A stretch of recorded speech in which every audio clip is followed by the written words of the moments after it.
بسم اللہ الرحمن الرحیم۔ حضرت ابو سعید خدری رضی اللہ تعالی عنہ سے روایت ہے کہ رسول اللہ صلی اللہ علیہ وسلم نے ارشاد فرمایا، جو شخص جمعہ کے دن سورہ کہف پڑھے اس کے لیے نور روشن ہو جائے گا 2 جمعوں کے درمیان۔ اب اس حدیث سے معلوم ہوتا ہے کہ سورہ کہف کو جمعہ کے دن کے ساتھ کوئی خاص مناسبت ہے، جس کی وجہ سے اس دن میں اس کی تلاوت کے لیے رسول اللہ صلی اللہ علیہ وسلم نے خصوصیت کے ساتھ ترغیب دی ہے اور فرمایا ہے کہ جمعہ کے دن سورہ کہف پڑھنے سے دل میں ایک خاص نور پیدا ہوگا جس کی روشنی اور برکت اگلے جمعے تک رہے گی۔ اس حدیث کو حاکم نے بھی مستدرک میں روایت کیا ہے اور کہا ہے، ایک دوسری حدیث میں جس کو امام مسلم نے بھی روایت کیا ہے، سورہ کہف کی ابتدائی 10 آیتوں کے بارے میں وارد ہوا ہے کہ جو ان کو یاد کر لے گا اور پڑھے گا وہ دجال کے فتنے سے محفوظ رہے گا۔ اب اس طرح کئی احادیث میں سورہ کہف کے ابتدائی حصے کے بارے میں بیان آیا ہے کہ جو شخص سورہ کہف کی ابتدائی آیات تلاوت کرے گا یا ان کو یاد رکھے گا تو وہ کسی بھی دجالی فتنے سے متاثر نہیں ہوگا اور ہر طرح کے دجالی فتنے کے ظہور سے وہ بچا رہے گا۔ اب سورہ کہف کی جو فضیلت پڑھی جاتی ہے بیان کی جاتی ہے، اس کے پیش نظر دیکھا جائے کہ اس میں زیادہ تر بیان یہی آ رہا ہے کہ وہ دجال کے فتنے سے محفوظ رکھتی ہے۔ سورہ کہف دجال کے فتنے سے محفوظ رکھتی ہے۔ کہف کہتے ہیں کسی غار کو، کسی پناہ گاہ کو جہاں جا کے بندہ چھپ جائے، حفاظت کے لیے چھپ جانا، کسی بری چیز سے چھپ جانا یا کچھ ایسی چیز سے چھپنا جو آپ کو تکلیف دے رہی ہو، تو کہف غار کو کہتے ہیں۔ تو اب دجال کسے کہتے ہیں؟ دجال دجل سے نکلا ہے۔ دجل کہتے ہیں فتنہ۔ فتنہ مثال کے طور پہ آپ کا گھر ہے، اس میں آگ لگ چکی ہے، آپ نے اسی میں رہنا ہے، اس کو فتنہ کہیں گے کہ آپ نے اس میں کیسے رہنا ہے، گویا کہ آگ چاروں طرف پھیلی ہوئی ہے، اب وہ فتنہ ہے آگ آپ کے لیے، آپ نے رہنا بھی وہی ہے، تو اب اس فتنے سے آپ کیسے بچیں گے یہ آپ پہ ڈیپینڈ کرتا ہے۔ دجال ہر وہ فتنہ جو آپ کو آپ کے اللہ کا حکم ماننے سے روکے، جو آپ کو اللہ کے نبی صلی اللہ علیہ وسلم کی سنت پر عمل کرنے سے روکے، اسے ہم فتنہ کہیں گے، اسے دجال کہیں گے۔ اب غور کیجئے کہ کتنے چھوٹے موٹے دجال ایسے آ چکے ہیں جن کا ظہور ہو چکا ہے، جو ہمارے اور ہمارے اللہ کے درمیان رکاوٹ حائل کر رہے ہیں، جو ہمیں اللہ کا حکم ماننے سے روک رہے ہیں، جو ہمیں اللہ کی فرما برداری نہیں کرنے دیتے۔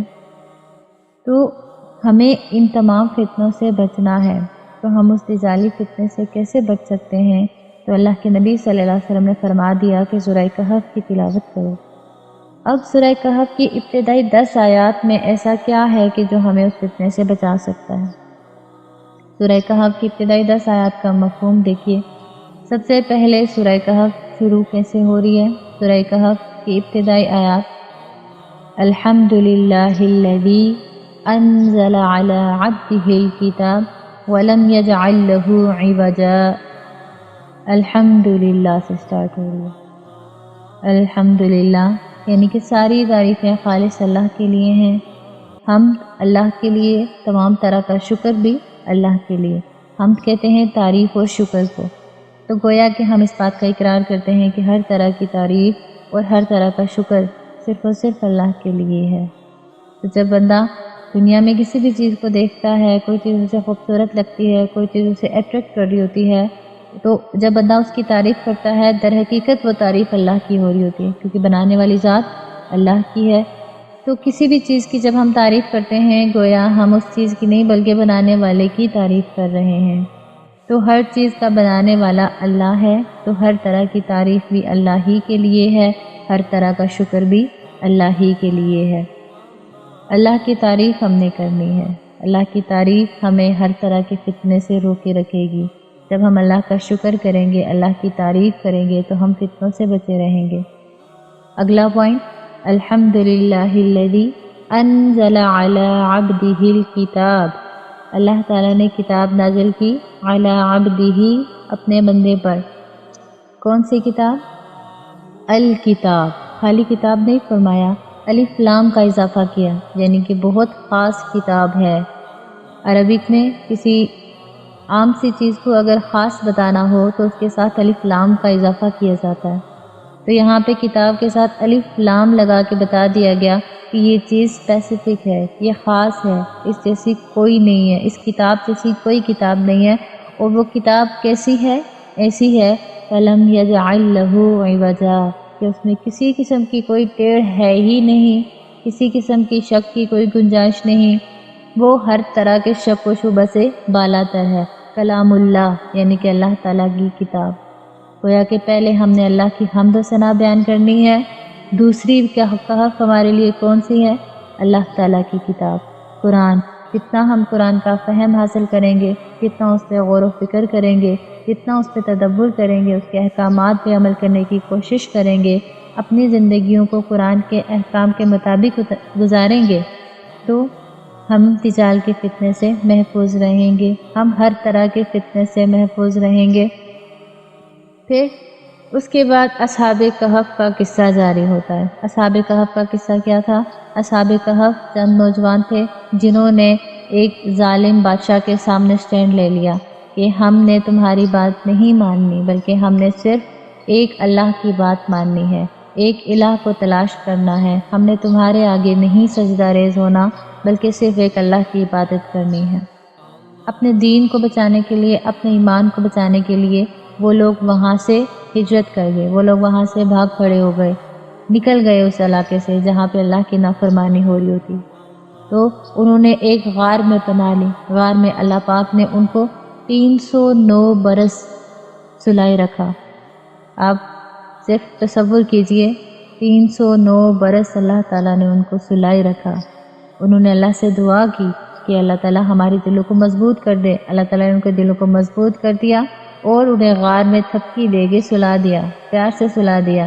صرف سلا ہی نہیں دیا بلکہ اللہ تعالیٰ اس نیند میں ان کی کروٹیں بھی بدل رہا ہے۔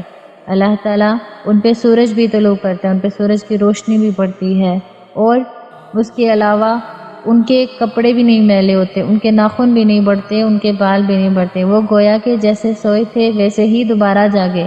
یہ اللہ کی حکمت ہے، یہ اللہ کی قدرت ہے۔ تو جب ہم سورہ کہف کا ابتدائی حصہ پڑھتے ہیں، ابتدائی آیات پڑھتے ہیں، تو ہمیں چند پوائنٹ ملتے ہیں۔ سب سے پہلا پوائنٹ کہ ہم نے اللہ کی تعریف کرنی ہے، ہر حال میں، اللہ جس حال میں رکھے اللہ کی تعریف کرنی ہے اور اللہ کا شکر کرنا ہے۔ دوسرا پوائنٹ کہ ہم نے قرآن سے اپنی زندگیوں کو جوڑ دینا ہے، ہم نے قرآن سے احکامات سیکھنے ہیں اور اس پر عمل کرنے کی کوشش کرنی ہے، ہم نے اپنی زندگی قرآن کے احکامات کے مطابق گزارنی ہے۔ اس کے بعد اگلا پوائنٹ کیا ہے کہ ہم نے ایسی جگہوں کو چھوڑ دینا ہے جہاں پہ اللہ کی نافرمانی ہو رہی ہے۔ اصحاب کہف کے قصے سے ہمیں سبق ملتا ہے، ہم نے ایسی جگہ نہیں رہنا جہاں پہ ہمارے اللہ اور ہمارے نبی پاک صلی اللہ علیہ وسلم کے حکم کی خلاف ورزی کی جا رہی ہو۔ ہم نے اسی جگہ کو چھوڑ دینا ہے، ہم نے نکل جانا ہے وہاں سے، ہم نے جا کے پناہ میں آ جانا ہے، ہم نے غار میں جا کے چھپ جانا ہے، اور وہ غار ہے قرآن پاک، وہ غار ہے حدیث۔ ہم نے اس کے ذریعے سے ان تمام فتنوں سے بچنا ہے۔ تو جب ہم دوڑ لگا دیں گے، جب ہم اللہ کے لیے چھوڑ دیں گے ایسی تمام چیزیں جو اللہ کو نہیں پسند، تو یقیناً اللہ تعالیٰ ہمارے دلوں کو مضبوط کر دے گا، اور اصحاب کہف کی طرح اللہ تعالیٰ ہمیں بھی سکون دے گا، اللہ تعالیٰ ہمیں بھی مضبوط رکھے گا، اپنے دین پہ قائم رکھے گا۔ لیکن اس کے لیے شرط یہ ہے کہ ہم نے خود کو اللہ کے حوالے کر دینا ہے، ہم نے اللہ کی حمد و ثنا بیان کرنی ہے، ہم نے اللہ کے بتائے ہوئے احکامات کو سمجھنا ہے اور اس کے مطابق اپنی زندگی گزارنی ہے۔ اللہ پاک ہم سب کو ہمارے صالحہ کی توفیق عطا فرمائے، آمین برحمتک یا ارحم الراحمین۔